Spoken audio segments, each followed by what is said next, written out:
اعوذ باللہ من الشیطان الرجیم بسم اللہ الرحمن الرحیم باران رحمت۔ آج نیوز کی سحری ٹرانسمیشن میں ہوں آپ کا میزبان سید شہریار عاصم۔ میرے ساتھ موجود ہیں مہنور خالد۔ السلام علیکم۔ وعلیکم السلام۔ کیسی ہیں مہنور؟ ٹھیک ہیں آپ؟ الحمدللہ، آپ بتائیے؟ میں بالکل ٹھیک ٹھاک۔ آج ہم 22ویں سحری کی نشست میں موجود ہیں، اور آج جس ہستی کے بارے میں ہم بات کرنے جا رہے ہیں، یقین مانیں اگر ہم 1,00,000 ایسی نشستیں لگائیں تب بھی وہ ذرہ برابر نہیں ہو پائیں گی۔ میں فقط خاک ہوں، مگر محمد صلی اللہ علیہ وآلہ وسلم سے ہے نسبت میری، اور یہ رشتہ میری اوقات بدل دیتا ہے۔ سیرت النبی کے بارے میں قرآن پاک میں کیا حکم آیا؟ میرے نبی پاک کا حسن اخلاق کیسا تھا؟ کیونکہ جیسے میرے سرکار ہیں ویسا نہیں کوئی۔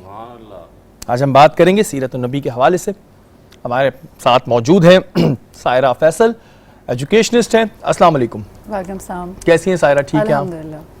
ہمارے دوسرے مہمان طارق علی صاحب، ساؤتھ ایشیا جسٹو ایسوسی ایشن کے جنرل سیکرٹری ہیں۔ السلام علیکم۔ وعلیکم السلام۔ کیسے ہیں طارق بھائی؟ ٹھیک ہیں آپ؟ روزانہ کی طرح ہماری رہنمائی فرمانے کے لیے ہمارے ساتھ موجود ہیں مفتی محسن صاحب۔ السلام علیکم محسن بھائی۔ وعلیکم السلام ورحمۃ اللہ وبرکاتہ۔ اپنی نشست کو آگے بڑھاتے ہیں، اور ہمارے ساتھ نعت خوانی کے فرائض انجام دینے کے لیے موجود ہیں مسکان خان۔ ان سے درخواست کروں گا کہ نعت شریف دے۔ سائرہ، آپ کی جانب آتا ہوں۔ آپ کیونکہ اسلامک سٹڈیز بھی بچوں کو پڑھاتی ہیں، اور آج کا موضوع بھی کچھ ایسا ہے، لیکن میں یہ پہلے جاننا چاہوں گا کہ اس وقت کیا پوزیشن چل رہی ہے اسکولز کی، اور کس طرح آپ لوگ بچوں کو ایجوکیشن دے رہے ہیں؟ آپ کو معلوم ہوگا کہ اسکولز اب فزیکلی بند ہو چکے ہیں، تو موسٹلی اب سارے اسکولز آن لائن پہ جو ہے وہ شفٹ ہو چکے ہیں۔ پہلے یہ ہو رہا تھا کہ بیچ میں تھوڑے سے حالات بہتر تھے، جس میں ہم بچوں کو اسٹیگرڈ کوہرٹس میں بلاتے تھے، ڈفرینٹ ٹائمنگز، ڈفرینٹ ڈیز ان کے الاٹ ہوتے تھے، لیکن پھر اس کے بعد کمپلیٹلی بند ہو گیا، اور دوبارہ سے ہم موو ہو چکے ہیں آن لائن سسٹم پہ۔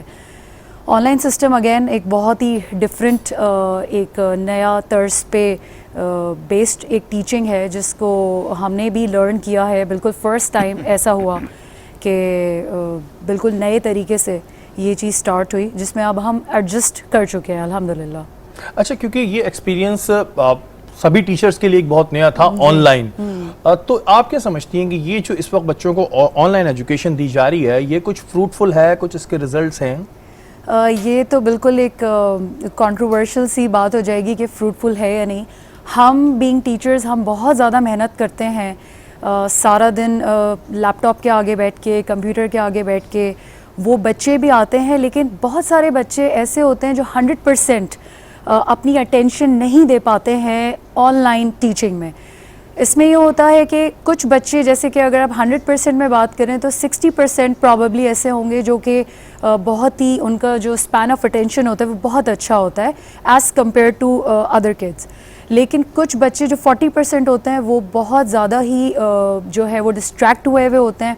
ان کے ساتھ ہماری جو بانڈنگ جیسے ایک فزیکل کلاسز میں ہوتی ہے، وہ ہماری آن لائن میں نہیں بلٹ ہوتی ہے۔ ہم پھر بھی کوشش کرتے ہیں کہ ہم ان کو اپنی طرف اٹریکٹ کریں، کچھ اس طریقے کی نئی اسٹریٹجیز اپنی ٹیچنگ میں لے کے آئیں، جس سے وہ اٹریکٹ ہوں اور ان کا انٹرسٹ بڑھے، ان کا رجحان بڑھے، تاکہ وہ ریگولرلی کلاسز لیں۔ ورنہ ایسا بھی ہوتا ہے کہ ایبسنٹیزم بہت زیادہ بڑھ جاتی ہے اور وہ آن لائن کلاسز نہیں لیتے۔ اچھا، یہ بات جو آپ نے کی کہ ٹیچرز کو محنت کی، میں پرسنلی یہ چیز دیکھ رہا ہوں کہ آن لائن کلاسز میں ٹیچرز کو زیادہ محنت کرنی پڑ رہی ہے نہ کہ جب وہ فزیکل پڑھاتی تھی۔ Is it true? بالکل ایسا ہی ہے، کیونکہ ہم پلانرز تو ہم پہلے بھی بناتے تھے، پلاننگ ہماری پہلے بھی ہوتی تھی، لیکن آن لائن کے لیے ہماری پلاننگ بہت ڈفرینٹ ہو چکی ہے اب، کیونکہ ہمیں یہ معلوم ہے کہ اگر 40 منٹس کا ڈیوریشن ہے کمپیوٹر اسکرین کے آگے ہمارا، اور نان سٹاپ ہمیں ان سے ہی بات کرنی، کیونکہ ہم ذرا سا بھی اگر ان کی طرف شاید توجہ نہ دیں، یا ہم کہیں بھی ایسی کوئی ایکٹیویٹی ہو جس میں ہماری انوالومنٹ نہ ہو، تو اس میں ہمیں پتہ چل جاتا ہے کہ بچہ کبھی بھی کیمراز آف کر دیتے ہیں، اکثر کیمراز آف کر کے بس ایک ہمیں پتہ ہوتا ہے کہ وہ آن لائن ہے، لیکن وہ آن لائن ہوتے نہیں ہوں یا نہ ہوں، ڈیفینیٹلی نہیں پتا۔ اچھا، تو یہ پیرنٹس کتنا اس وقت سیریس لیتے ہیں آن لائن کو؟ کیونکہ میں نے اکثر پیرنٹس کا کہ کچھ گروپس ایسے بنے ہوئے ہوتے ہیں جن سے ہماری بھی بات چیت ہوتی ہے، بہت سے تو کہتے ہیں کہ جی یہ ویسٹ آف ٹائم ہے، اور ہماری زیادہ دوڑیں لگ گئی ہیں. اگر ہم نے بچے کو اسکول میں ایڈمیشن کرا دیا ہے تو اب ہم اس کے ساتھ بیٹھے رہیں, چھوٹا بچہ ہے تو ہم اس کے ساتھ بیٹھے رہیں تو پھر فائدہ کیا؟ کتنے پیرنٹس اس چیز کو سیریس لے رہے ہیں کہ جی ٹھیک ہے اب ایجوکیشن آن لائن ہے لیکن ٹھیک ہے؟ بہت سارے پیرنٹس ابھی بھی اس چیز کو سیریس نہیں لے رہے ہیں. اس کی وجہ یہ ہے کہ وہ یہ سمجھتے ہیں کہ شاید آن لائن میں وہ چیز, وہ کوالٹی آف ایجوکیشن نہیں ملتی ہے as compare to physical classes, کیونکہ وہاں ان کو لگتا ہے کہ اگر بچہ کلاس روم میں بیٹھا ہوا ہے تو ٹیچر اس کو دیکھ رہی ہے, پتہ ہے کہ ون آن ون انٹریکشن ہے. لیکن جب آن لائن کی بات ہوتی ہے تو پیرنٹس یہ فیل کرتے ہیں کہ ہمارے بچے تو شاید کچھ نہیں کر رہے ہیں, وہ تو صرف اسکرین کے آگے بیٹھے ہوئے ہیں, صرف ٹیچر ہی بولے جا رہی ہیں اور اسٹوڈنٹ کا تو کوئی پارٹیسپیشن ہے ہی نہیں, رول ہی نہیں ہے. تو جس میں ہمیں بہت زیادہ ایشوز فیس کرنے پڑتے ہیں, کیونکہ پیرنٹس کی یہ کمپلین ہوتی ہے کہ ٹیچرز جو ہے موسٹلی شاید ویڈیوز لگا دیتی ہیں, ویڈیوز پلے کرتی ہیں اور شاید بچے سے وہی ویڈیوز دیکھ کے پورا ایک ٹائم اپنا جو ہے وہ پاس کر دیتے ہیں. لیکن ایسا نہیں ہے. ہماری کوشش ہوتی ہے, جیسے کہ اگر میں اپنی بات کروں یا میری جو کو ٹیچرز ہیں وہ بہت ساری نئی ایک اسٹریٹجیز لے کے آتے ہیں جس میں بچے کی انوالومنٹ ہوتی ہے, جس میں بچے سے کویسچننگ کرنا, ان سے کوئی کوئز کروا لینا. آن لائن میں ہم ان سے یہ کہتے ہیں کہ کوئی بھی ایک ڈاکیومنٹ شیئر کر دیتے ہیں جس میں ہم ان سے کہتے ہیں کہ وہ ٹائپ کر کے اس آنسر کو بتائیں. تو یہ ایک ہم کوشش ہماری ہوتی ہے کہ ہم انوالومنٹ بچے کی 100% لے کے آئیں. بالکل جی. جتنے بھی ٹیچرز ہیں, کیونکہ میں دیکھ رہا ہوتا ہوں اکثر ہمارا بھی ایک گروپ ایسا ہوتا ہے کہ جس میں یہ چیزیں آ رہی ہوتی ہیں, پرابلمز بھی لوگ اپنی شیئر کر رہے ہوتے ہیں, لیکن اگر آن لائن کی بات کریں تو اس میں ٹیچرز کو زیادہ محنت کرنی پڑ رہی ہے اور یہ نظر رکھنا زیادہ مشکل ہوتا ہے کہ کون سا بچہ آن لائن بیٹھا ہوا کر کیا رہا ہے, کیونکہ اگر وہ اپنا کیمرہ آف کر دیتا ہے تو بڑی پرابلمز ہوتی ہیں. اور بھی بہت سے سوال ہیں لیکن یہاں وقت تو ایک بریک کا, بریک کے بعد حاضر ہوتا ہے.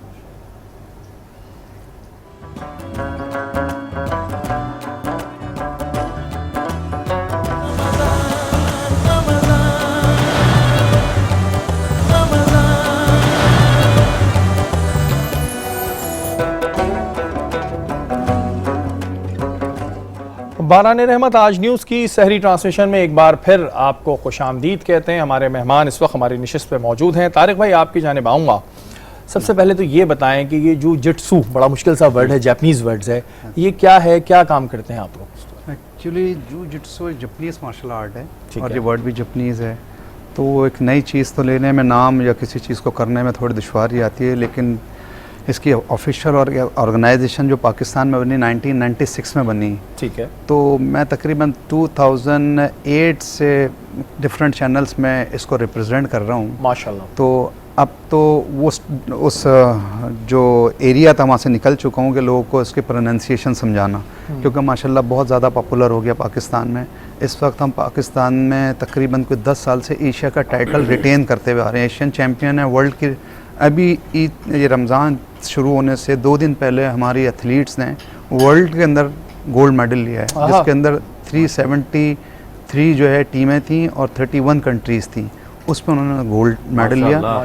کیونکہ پورا جو یہ کووڈ کے بعد, جیسے بھی آپ یہ میم سے ڈسکشن آپ کی ہو رہی تھی ایجوکیشن کے حوالے سے, یہ ای کے سسٹم, یہ ایجوکیشن جو سارا جو ہوا, زوم آئی ڈی اور ساری اپلیکیشنس جس طرح انٹروڈیوس ہوئی ہیں, تو یہ ای ٹورنامنٹ جو ہی آرگنائز ہوا تھا, جس کی میں ابھی بات کر رہا ہوں, ٹورنامنٹ میں جنہوں نے ورلڈ ٹائٹل لیا ہے. تو وہ ایک نیا ایرا کھلا ہے لوگوں کو ایک نئی انڈرسٹینڈنگ کرنے کے لیے, سمجھنے کے لیے.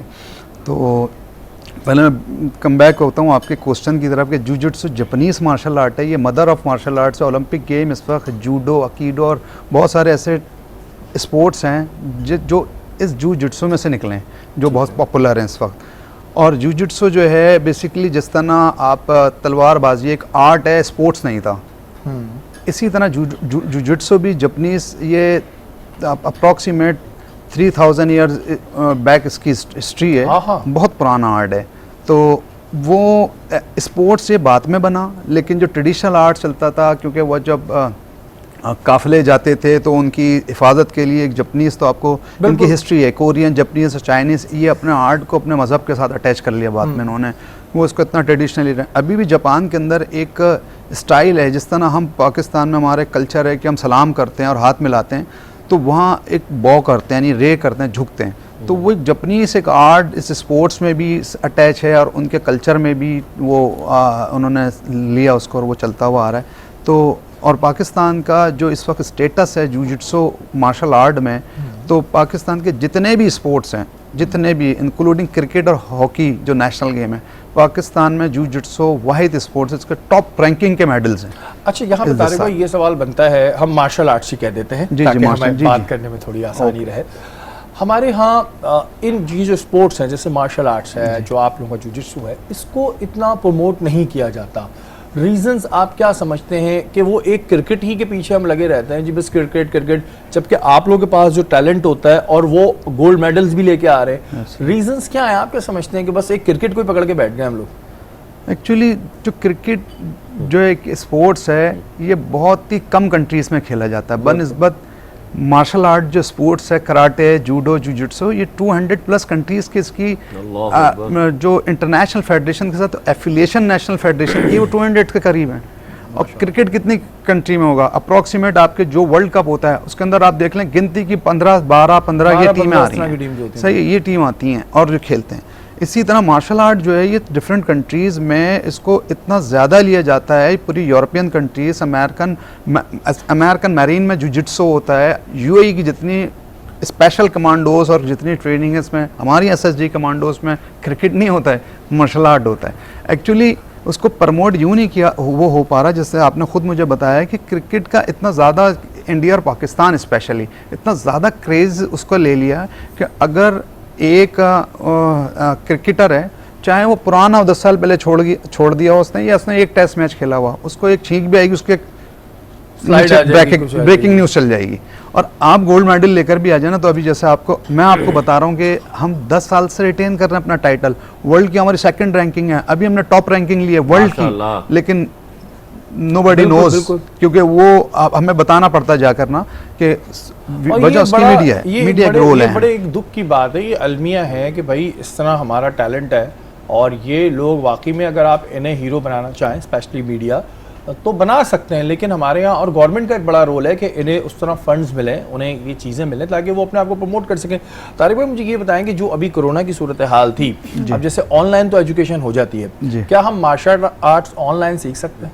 سر یہ ای ٹورنامنٹ ہوا اس وقت جو میں نے ابھی آپ کو بتا رہا ہوں ورلڈ کا, یہ تو اس میں فائٹ کیسے ہوئی؟ میں آپ کو بتاتا ہوں. اس میں جو جوجٹسو ایک آرٹ ہے, اس کے اندر 4 ڈسپلین ہیں ہمارے, جس میں ایک فائٹنگ سسٹم ہے جس میں فائٹ کی جاتی ہے فزیکلی. اس میں ایک ہوتا ہے گریپلنگ آرٹ جس میں ٹیک ڈاؤن, سبمیشن, چوک اور اس طرح کا ایک نیا وضع کا اس کا نام ہے, ایک کانٹیکٹ جوجٹسو. اور ایک ہوتا ہے سیلف ڈیفینس آرٹ ہوتا ہے, ڈیمانسٹریشن ہوتا ہے, جس کے جب 2 ایتھلیٹ ایک کنٹری کے 2 ٹیم بنتی ہے, وہ میل کی ٹیم ہوتی ہے, فیمیل کی ٹیمز ہوتی ہیں اور مکس کی ٹیم ہوتی ہیں. اب وہ پرفارم کرتے ہیں اور ججز جو ہوتے ہیں وہ سامنے 5 ڈفرینٹ کنٹریز کے بیٹھے ہوتے ہیں, میں ورلڈ کی بات کر رہا ہوں انٹرنیشنل, تو وہ اس کو جج اپنی ججمنٹ دیتے ہیں کہ جس کے یہ پوائنٹس ہیں, ان کے کرائٹیریا پوائنٹس دینے کا, وہ اس پہ پوائنٹس دے دیتے ہیں.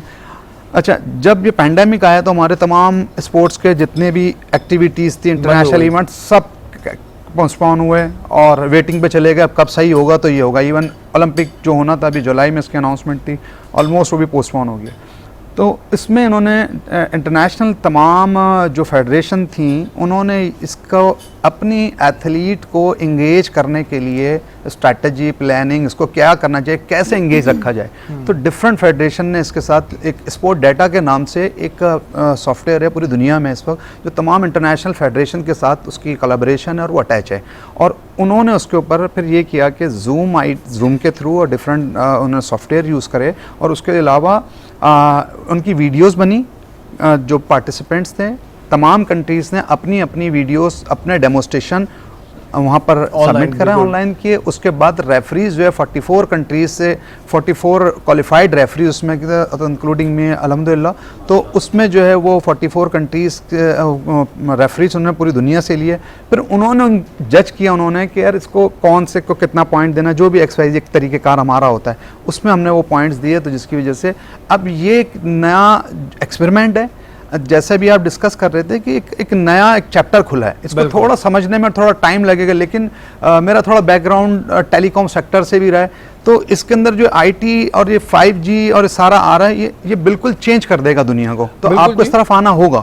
آنا بھی ہوگا, اور ظاہر ہے آپ کو, کیونکہ ہم اس دن بات کر رہے تھے ڈیجیٹل میڈیا کے حوالے سے, تو ڈیجیٹل میڈیا کا استعمال تو ہر کسی کو آنا چاہیے, اور اچھا بھی ہے, پازیٹیو اگر آپ وے میں استعمال کرتے ہیں تو دیٹس ویری گڈ. سائرہ, اس وقت بات ہو رہی تھی کہ جی ٹیچرز کو زیادہ محنت کرنی پڑتی ہے. ایجوکیشن سسٹم میں ایک بڑی پرابلم ہوتی ہے, کووڈ سے پہلے کی اگر بات کروں, کہ اسکولز میں اب اساتذہ کا وہ احترام نہیں رہا جو اگر پاسٹ میں چلے جائیں تو ہوتا تھا. ریزنز یہ بھی ہیں کہ اب آپ بچوں کو ڈانٹ ڈپٹ اس طرح نہیں کر سکتے. اگر آپ نے کسی بچے کو زیادہ ڈانٹ دیا, یا اب ایک الفاظ کہتے ہیں کہ جی ہمارے بچے کو بہت امبیرس فیل کرا دیا پوری کلاس کے سامنے, تو وہ پیرنٹس آ جاتے ہیں. بحیثیت ٹیچر کتنا پریشر ہوتا ہے ٹیچرز پہ ایسی صورتحال میں؟ میں اگر اپنے ٹائم کی بات کروں, جب ہم اسکول میں تھے اور ہم نے پڑھا, کالج میں پڑھا, یونیورسٹی میں پڑھا, اس میں ہمیں آج بھی یاد ہے کہ ہم اپنے اساتذہ کا کتنا زیادہ احترام کرتے تھے. اگر ایک بات انہوں نے کوئی کر دی تو آگے سے پلٹ کے ہم ان سے پوچھنے کی ہماری ہمت نہیں ہوتی تھی کہ آپ نے ایسا کیوں بولا. لیکن اب کے اگر میں ٹائم کو کمپیئر کروں تو وہ ٹوٹلی بالکل چینج ہو چکا ہے, کیونکہ اب بچوں کے اندر اتنی وہ ایک ان کو ایک انکریجمنٹ ملی ہوئی ہے. یہ نہیں پتہ کہ پیرنٹس کی طرف سے ہے یا ویسے ہی ایک پیئر پریشر ہے, کہ جس میں ان کو ایک کویسچن کرنے کی عادت ہو چکی ہے, ٹاک بیک کرنے کی بھی عادت ہو چکی ہے, جس میں ہمیں ایز اے ٹیچر ہمیں سکھایا جاتا ہے, ٹریننگ دی جاتی ہے کہ ہمیں ایک, اگر آپ نے سنا ہو ورڈ زیرو ٹالرنس پالیسی, وہ زیرو ٹالرنس پالیسی ہوتی ہے کہ آپ بچوں کو اگر کسی نے کوئی بھی ایسے کوئی ایکٹیویٹی میں انوالو ہوتے ہیں یا کوئی بھی آپ کو پنشمنٹ دینی, تو آپ پنشمنٹ وربلی ان کو دے سکتے ہیں لیکن ہاتھ نہیں لگا سکتے ہیں. وربلی بھی پنشمنٹس میں ان کو ایک چانس دیا جاتا ہے 2 سے 3 بار. اس کے بعد پیرنٹس کو بلایا جاتا ہے, ان سے ایک کانورزیشن ہوتی ہے, میٹنگ ہوتی ہے, جس میں ان کو ایکسپلین کیا جاتا ہے کہ بچے نے کیا کیا. لیکن پھر بھی ان میں بھی کیٹیگریز ہوتی ہیں جس میں بچے کی انوالومنٹ کس حوالے سے ہے, چیٹنگ ہے یا جو ہے بیہیویئرل ایشو ہے, کوئی بیہیویئر کے علاوہ کام کمپلیٹ کرنا نہیں ہے, کمپلیشن میں ایشو ہے, بچے کا جو ہے وہ انٹرسٹ نہیں ہے, ایبسنٹیزم زیادہ ہے. تو یہ سارے ایک ہم لوگوں نے پورا ایک سیٹ کیا ہوا ہے, جیسے کرائیٹیریا ہے بچوں کے لیے, تو ان کو معلوم ہوتا ہے کہ اگر ایسا نہیں ہوا تو پھر ہماری یہ پنشمنٹ ہوگی. But what do you think کہ یہ ایک پازیٹیو سائن ہے یا نیگیٹو سائن ہے کہ پیرنٹس کی جانب سے بچوں کو یہ شیری دیتے ہیں نا, تو یہ کہیں گے جی شیری دے دی آپ نے اپنے بچے کو کہ بیٹا ٹھیک ہے, اگر آپ کے ساتھ کچھ ہوگا تو آپ کو اپنے رائٹس پہ بات کرنی ہے, جبکہ اساتذہ جو ہوتے ہیں وہ آپ کی بہت بہتری کے لیے سوچتے ہیں. لیکن اس طرح کی جو چیزیں ہوتی ہیں آپ اس کو پازیٹیو لیتی ہیں یا نیگیٹو لیتی ہیں کہ اس سے وہ کیا وہ اپنے بچے کا خود نقصان کر رہے ہیں, اس طرح کہہ کے کہ بھائی ہم تو فیس دے رہے ہیں اور یہ اسکول آج سے تمہارا ہے؟ دیکھیں, فریڈم آف اسپیچ ایک ایسی چیز ہوتی ہے جس کا استعمال ہر کسی کو آتا ہے, کرنا بھی چاہیے. جہاں پہ ان کو لگتا ہے کہ ان کے رائٹس اگر فلفل نہیں ہو رہے ہیں تو وہاں پہ بات کرنی چاہیے. لیکن مجھے لگتا ہے کہ ایسے پیرنٹس جو خاص طور پہ بچوں کو اس طرح کی شے دیتے ہیں کہ جس میں ان کو لگتا ہے کہ وہ اگر ٹیچرز ان کے ساتھ شاید کوئی ایسا سلوک کر رہی ہیں تو ان کو فوراً ایک ایکشن لینا چاہیے. لیکن اس کی مجھے لگتا ہے کہ روٹ کاز پہلے آپ پتہ کریں کہ آپ کا بچہ لیک کہاں کر رہا ہے, کیا ایشو ہے ایسا, جس میں ہم ڈسکس کر کے چیزوں کو ایک اسٹریم لائن کرتے ہیں اور پھر اس کا ایک سلیوشن ڈھونڈتے ہیں. بہت ساری کبھی کبھار اس طرح کے کیسز ہوتے ہیں جس میں پیرنٹس جو ہوتے ہیں وہ بہت زیادہ جذباتی ہو جاتے ہیں, اور ٹیچر نے اگر ذرا سا بھی کچھ کہہ دیا تو اس پہ فوراً ایک جو ہے میٹنگ کال کر لی جاتی ہے, جس میں وہ ٹیچر سے پھر سوالات ہوتے ہیں کہ ایسا کیوں کیا آپ نے. تو میں یہ سمجھتی ہوں کہ شاید پہلے آپ روٹ کاز جاننے کی کوشش کریں کہ آخر ایشو ہے کیا. بہت سارے بچے اس طرح کے ہوتے ہیں, ہر بچہ دیکھیں, پہلی بات تو یہ کہ وہ ایک نہیں ہوتا, ایک جیسا نہیں ہوتا, ہر بچہ مختلف ہے, ہر بچے کی نیڈز مختلف ہیں. بینگ اے ٹیچر ہم اگر 30 بچے بیٹھے ہیں کلاس میں, 25 بیٹھے ہوئے ہیں, ہمیں ایک ایک بچے کا پتہ ہوتا ہے کہ وہ بچہ کہاں لیک کرتا ہے, کہاں پہ اس کو ضرورت ہے, کہاں پہ زیادہ اس کو اٹینشن کی ضرورت ہے, وہ ہم اس کو کیٹر کرتے ہیں. بالکل جی، یہ چیز جو ہے یہ تھوڑی سی پیرنٹس کے لیے بھی بڑی ایک امپورٹنٹ ہے کہ جو آپ کا بچہ ہے آپ اس کے ساتھ ایک طریقے سے یہ ذاتی کر دیتے ہیں یہ بات کہہ کے کہ بھائی ٹھیک ہے اگر تمہارے ساتھ کچھ ہوا تو ہم پیچھے کھڑے. بالکل کھڑا ہونا چاہیے. کئی ایسی جگہوں پہ ہمیں دیکھنے میں آتا ہے کہ کہیں ذاتی بھی ہو جاتی ہے, لیکن اتنی زیادہ شیری دینے سے آپ کے اپنے بچے کا نقصان ہے. کیونکہ پھر اکثر میں نے ٹیچرز کو دیکھا ہے کہ جن کے پیرنٹس بہت زیادہ انٹرفیئرنس کرتے ہیں وہ کہتے ہیں کہ اس کو چھوڑ دو. اب چاہے اسے وہ ایجوکیشن مل رہی ہو نہ مل رہی ہو, ٹھیک ہے, کیونکہ انہیں پتہ ہے کہ ہم اس کو سکھانے جائیں گے تو پرابلم آئے گی, اور پرابلم آئے گی تو پھر ان کے پیرنٹس آئیں گے. تو یہ چیز آپ لوگوں کو سوچنا ضروری ہے. وقت ایک بریک کا, بریک کے بعد حاضر ہوں.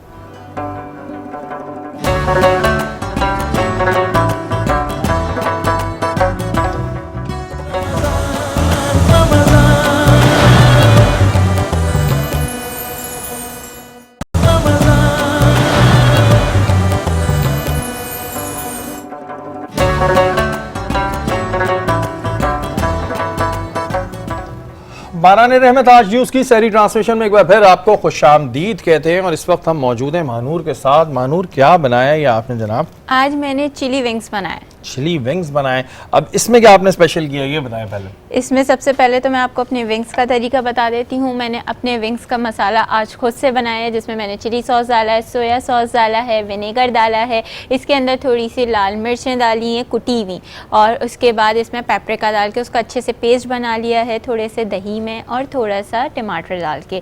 پھر اس کے بعد میں نے اس میں اچھے سے مکس کر کے, جب اس میں نے ادرک لہسن کا پیسٹ ڈال دیا تو اس میں ونگز کو ڈپ کر کے میرینیٹ کر دیا. 1 سے 2 گھنٹے میں نے میرینیشن پہ رکھا. اس کے بعد ان کو میں نے فرائی کیا کوٹنگ کر کے. کوٹنگ کا جو طریقہ ہے, جس طریقے سے آپ میرے ونگز میں کرمز دیکھ بھی سکتے ہیں, وہ یہ ہے کہ اس میں نے سب سے پہلے انڈے میں ڈپ کیا, پھر اس کے بعد اس کو میدے اور کارن فلاور میں مکس ہربز ڈال کے, کالی مرچ اور نمک ڈال کے کوٹ کیا, پھر دوبارہ سے انڈے میں ڈال کے کرمز لگا کے پھر فرائی کیا میں نے. تو اس کے بعد یہ ٹیکسچر آیا, اور ایون اس کے کرمز میں بھی جو اروما اور ایک ٹیسٹ آ رہا ہے وہ اس کا ایک الگ ہی ہے. اس کے علاوہ جو میری سوس ہے وہ چلی سوس ہے. اس میں نے سب سے پہلے ہری پیاز کو کاٹ کے اس کو میں نے سوتے کر لیا, اوریگانو, بلیک پیپر اور سالٹ میں. اس کے علاوہ میں نے سوس بنایا جس میں نے کیچپ ڈالا, چلی سوس ڈالا, ہاٹ سوس بھی ڈال سکتے ہیں, آپ پہ ڈیپینڈ کرتا ہے. اس کے علاوہ تھوڑا سا میں نے سویا سوس ڈالا, ثابت زیرہ ڈالا, تھوڑا سا دیسی تڑکا دینے کے لیے, کیونکہ ہماری زبانوں کو عادت ہے تھوڑی دیسی چیزوں کی, تو اس پہ تھوڑا سا ثابت زیرہ ڈالا, ثابت دھنیا, نمک, کالی مرچ ڈال کے اس کو اچھے سے میں نے مکس کر لیا, اور آپ کے سامنے میری ڈپ تیار ہے. بالکل جی, یہ چکن ونگز تیار ہیں, اور اگر آپ لوگوں کو یاد رہ جائے تو بالکل استعمال کیجیے گا. ڈرنک کیا بنا رہی ہیں آپ آج؟ بالکل آج میں ڈرنک بتا رہی ہوں اپنا بادامی شربت. بادامی شربت, واہ. اچھا, یہ کہ آپ کے سر پہ یہ والا آپ نے سرکہ یوز کیا ہے؟ نہیں, آج میں اپنا بادامی شربت جو یوز کر رہی ہوں وہ یوز کر رہی ہوں ملائکہ کا بادام کا شربت یوز کر رہی ہوں. اس کا سرپ میں نے اس میں آپ جیسے جگ میں دیکھ سکتے ہیں میں نے ڈالا ہوا ہے. اس کے اندر اس میں نے دودھ بھی ڈال چکی ہوں, تھوڑا سا اس میں حسب ذائقہ شوگر سرپ ڈالنا ہے. اب اس کو میں بلینڈ کر دوں گی. جیسے کہ وائٹ ٹیکسچر ہے تو وائٹ کے ساتھ گرین کا ٹیکسچر ہمیشہ اچھا آتا ہے, تو میں نے اس کے ساتھ گرین جیلی بھی اپنی تیار رکھی ہے. اس میں جو دودھ ڈالا ہے وہ میں نے آل پرپز کا ڈالا ہے. ہاں, ڈیپینڈ کرتا ہے کہ اگر آپ کو تھوڑا سا اور اس کو گاڑھا رکھنا ہے تو آپ اس میں کریم بھی ایڈ کر سکتے ہیں. ویسے ملائکہ کے بادامی شربت کا ٹیکسچر ہی اتنا گاڑھا ہے کہ آپ کا شربت آلموسٹ ایک طریقے سے آپ کو ایسا لگے گا کہ آپ کوئی ملکی بادامی شربت پی رہے ہیں. کیا بات ہے جی. بالکل, ہمارے وزن بڑھانے میں ان کا ایک بہت بڑا ہاتھ ہے, لیکن بہت اچھے یہ مانور جو ہیں وہ کھانے بناتی ہیں, اور اس وقت یہاں پہ ہیلز کے گفٹ ہیمپر موجود ہے. اس کے علاوہ مرحبا کے مشروبات موجود ہیں, بہت اچھے مشروبات ہیں, اس کو آپ استعمال کریں. محسن بھائی, جیسے میں نے شروعات میں کہا تھا کہ آج جس ہستی کے بارے میں ہم بات کرنے جا رہے ہیں, لاکھوں نشستیں بھی لگا لیں تو ہم وہ سیرت بیان نہیں اس طرح کر سکتے. سیرت النبی کے بارے میں قرآن پاک میں کیا حکم ہے؟ اعوذ باللہ من الشیطان الرجیم, بسم اللہ الرحمن الرحیم. قال اللہ تعالیٰ فی القرآن المجید, لقد کان لکم فی رسول اللہ اسوۃ حسنہ. آمنت باللہ صدق اللہ العظیم. اگر دیکھا جائے تو سارا کا سارا قرآن حضور کی سیرت, حضور کا اخلاق بیان کر رہا ہے. بے شک. لیکن میں آپ کے سامنے چند آیات رکھوں گا. سب سے پہلی آیت جو میں نے آپ کے سامنے تلاوت فرمایا, اللہ تعالیٰ فرما رہا ہے لقد کان لکم فی رسول اللہ اسوۃ حسنہ. تمہارے لیے حضور کی زندگی یعنی رسول خدا کی زندگی بہترین نمونہ عمل ہے. یعنی حضور کی سیرت, یعنی اگر آپ دیکھیں تو وہ سیرت ایسی سیرت ہے کہ زندگی کے یعنی کوڈ آف کنڈکٹ جسے کہہ لیں, کہ زندگی کے ہر لمحے ہر پہلو پر اگر کسی ذات کی رہنمائی چاہیے تو وہ حضور کی ذات ہے۔ سبحان اللہ۔ اور وہ کیوں ذات حضور کی حیثیت ہے؟ مثال دیتا ہوں کہ ہر نبی کو اللہ نے معجزہ عطا فرمایا، کسی کو عصا کا معجزہ دیا، کسی کو دعا کرنے کا ایسا مطلب کہ آنکھیں اندھی ہو جاتی، جو ہے وہ سیدھ یعنی کہ آنکھیں آ جاتی۔ لیکن آپ یہ دیکھیے کہ اب میں اس کو اس طرح آپ کے سامنے رکھتا ہوں کہ تمام نبی، اللہ نے ہر نبی کو معجزات سے نوازا، لیکن تمام نبیوں کے معجزات کو اگر جمع کر دیں تو ان معجزات کو جمع کر کے اس طرح سمجھیے کہ 100 روپے کا نوٹ ہوتا ہے، اس میں 1 روپے کے 100 نوٹ ہوتے ہیں، اگر علیحدہ کر دیں تو 1 روپے کے کتنے نوٹ بنیں گے؟ 100 نوٹ، اور جمع کر دیں تو 100 کا نوٹ۔ تو اگر تمام حضور کے معجزات کو الگ الگ کر دیں، علیحدہ کر دیں، تو ہر نبی کے معجزات بنا کرتے ہیں، اور تمام نبیوں کے معجزات کو جمع کر دیں تو حضور صلی اللہ علیہ وسلم کے معجزات بنا کرتے ہیں۔ سبحان تو اللہ۔ اللہ تعالیٰ نے تمام کائنات کے اندر حضور کو یعنی کہ اولین سے لے کے آخرین تک سب سے زیادہ اعلیٰ درجے کا پیارا نبی بنایا، خاتم النبیین بنایا۔ اور سب سے پہلی بات، قرآن میں اللہ تعالیٰ نے یہ لقب کسی کے لیے استعمال نہیں فرمایا کہ جو اللہ اس کے رسول صلی اللہ علیہ وسلم یعنی اللہ کے رسول نے فرمایا کہ وَلَسَوْفَ يُؤْتِيكَ رَبُّكَ فَتَرْضَىٰ، کہ عنقریب اے محمد ہم آپ کو ایسا نوازیں گے کہ آپ راضی ہو جائیں گے۔ پھر اللہ فرمایا، میں کوئی قرآن سے بات کرنی ہے، اللہ نے یہ بھی کسی کے لیے ایسا نہیں فرمایا کہ ایک طبقے کے لیے تو بیان فرمایا، لیکن پوری عالمین کے لیے کسی نبی کو ایسا مقام نہیں دیا کہ حضور کو دیا کہ فرمایا وَمَا أَرْسَلْنَاكَ إِلَّا رَحْمَةً لِّلْعَالَمِينَ، کہ اللہ اگر رب العالمین ہے تو اللہ تعالیٰ نے فرمایا پیارے ہم نے نہیں بھیجا مگر، لیکن آپ کو جب بھیجا تو رحمت للعالمین بنا کر بھیجا۔ اور پھر اگر آپ دیکھیں پھر قرآن میں ایک جگہ اللہ فرمایا وَرَفَعْنَا لَكَ ذِكْرَكَ، اے پیارے ہم نے آپ کے ذکر کو بلند کر دیا۔ اور کیوں کر دیا؟ کیونکہ آپ کی رضا، وَرَفَعْنَا لَكَ کے معنی میں ہوتا ہے خاطر، یعنی آپ کی خاطر آپ کے ذکر کو بلند کر دیا۔ اور اس سے بھی بڑھ کر آپ یہ دیکھیے کہ ایک ہوتا ہے ہم اور آپ سلام کریں، لیکن اللہ فرما رہا ان اللہ و ملائکتہ یصلون علی النبی یا ایھا الذین آمنوا صلوا علیہ وسلموا تسلیما، اللہ فرما رہا بے شک اللہ اور اس کے فرشتے یعنی ملائکہ اے پیارے نبی آپ پر درود و سلام بھیجتے ہیں، اور اے ایمان والو تم بھی نبی علیہ الصلوۃ والسلام پر درود و سلام بھیجو۔ بالکل، اور وہی جیسے مفتی صاحب نے کہا کہ اگر ہم حضور پاک صلی اللہ علیہ وسلم کی سیرت پہ عمل کریں، ان کی تعلیمات پہ عمل کریں تو ہماری زندگی بہت آسان ہو جائے گی۔ آج کے دور میں دیکھنے میں آتا ہے کہ لوگوں میں سے حسن اخلاق ختم ہو گیا ہے۔ ہم رسول کے ماننے والے ہیں، ہم اللہ کے ماننے والے ہیں، لیکن ہم عمل کیوں نہیں کر پاتے؟ یہ ایک بڑا تکلیف دہ سوال ہے کہ ہم مان تو رہے ہیں کہ ہم دل سے نہیں مان رہے، اعوذ باللہ، یا پھر ہمیں بس ٹھیک ہے یہ ہے کہ کتابوں کی حد تک ہم مان رہے ہیں۔ محسن بھائی، جہاں بات آتی ہے حسن اخلاق کی، بہت سارے ہم نے واقعات بھی سنے ہیں، حضور پاک صلی اللہ علیہ وسلم کا حسن اخلاق ہمارے ناظرین کو بیان کریں۔ دیکھیں حسن اخلاق کی بات میں کروں تو دیکھیں صحابہ کرام کیونکہ حضور پہ ایمان لے آئے تو وہ تو اخلاق کا ظاہر سی بہترین نمونہ ہے، لیکن میں آپ کے سامنے ایک ایسا واقعہ رکھتا ہوں کہ ایک کافر لڑکا یعنی کہ مسجد منورہ سے دور رہتا تھا، جوان ہوا، ماں باپ بھی کافر، انہوں نے کہا بھائی تم اب جوان ہو گئے، یہ بکریاں ہیں، یہ تم گھر میں رہتے ہو تو ان بکریوں کو چرانے لے جایا کرو۔ اب وہ بکریاں چرانے لے کے جاتا ہے تو نادانستہ طور پر وہ بکریاں مدینہ منورہ کی طرف مڑ جاتی ہیں۔ جب مڑتی ہیں تو سامنے مسجد نبوی کی جو گھاس ہیں وہ ان کو کھانے لگتی ہیں۔